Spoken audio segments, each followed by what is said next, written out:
Ikasyam na kabanata. At humihip ang ikalimang anghel, at nakita ko ang isang bituin na nahulog sa lupa mula sa langit. At sa kanya'y ibinigay ang susi ng hukay ng kalaliman, at binuksan niya ang balon ng kalaliman, at napailang lang ang usok mula sa hukay, na gaya ng usok ng isang malaking lutoang bakal. At nagdilim ang araw, at ang himpapawid dahil sa usok ng hukay, at nangagsilabas sa usok ang mga balang sa lupa, at binigyan sila ng kapangyarihan, na gaya ng mga alakdan sa lupa na may kapangyarihan. At sinabi sa kanila na huwag ipahamak ang damo sa lupa, ni ang anumang bagay na sariwa, ni ang anumang punong kahoy, kundi ang mga tao lamang na walang tatak ng Diyos sa kanilang mga noo. At pinagkalooban silang huwag patayin ang mga ito, kundi pahirapan nilang 5 buwan. At ang kanilang pahirap ay gaya ng pahirap ng alakdan kung kumakagat sa isang tao. At sa mga araw na yaon ay hahanapin ng mga tao ang kamatayan. At sa anumang paraay hindi nila masusumpungan at mangagnanasang mamatay, at ang kamatayan ay tatakas sa kanila.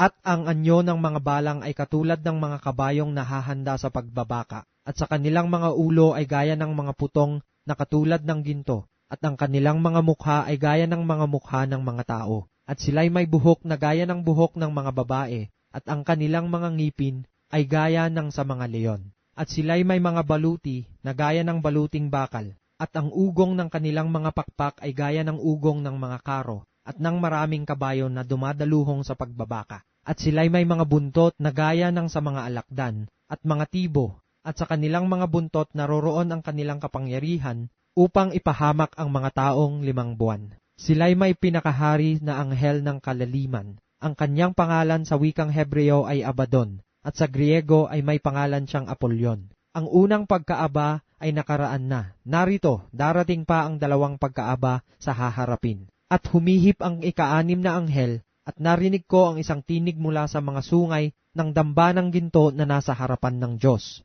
na nagsasabi sa ika-6 na anghel na may pakakak, kalagan mo ang 4 na anghel na nagagapos sa malaking ilog ng Euphrates, at kinalagan ang 4 na anghel na nangahahanda sa oras at araw at buwan at taon upang patayin ang 3 bahagi ng mga tao. At ang bilang ng mga hukbong nangangabayo ay makalawang 10,000 tigsa 10,000.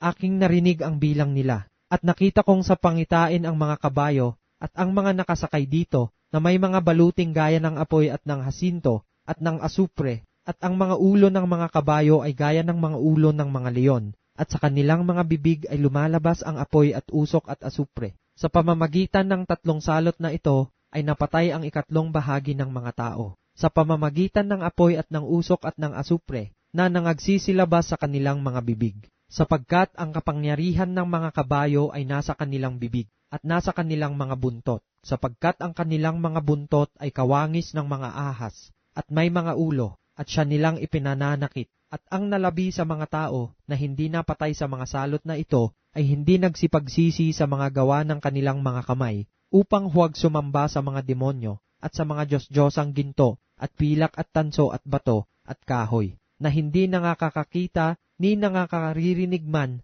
ni nangakalalakad man. At sila'y hindi nagsipagsisi sa kanilang mga pagpatay, kahit man sa kanilang panggagaway, kahit man sa kanilang pakikiapid, kahit man sa kanilang pagnanakaw.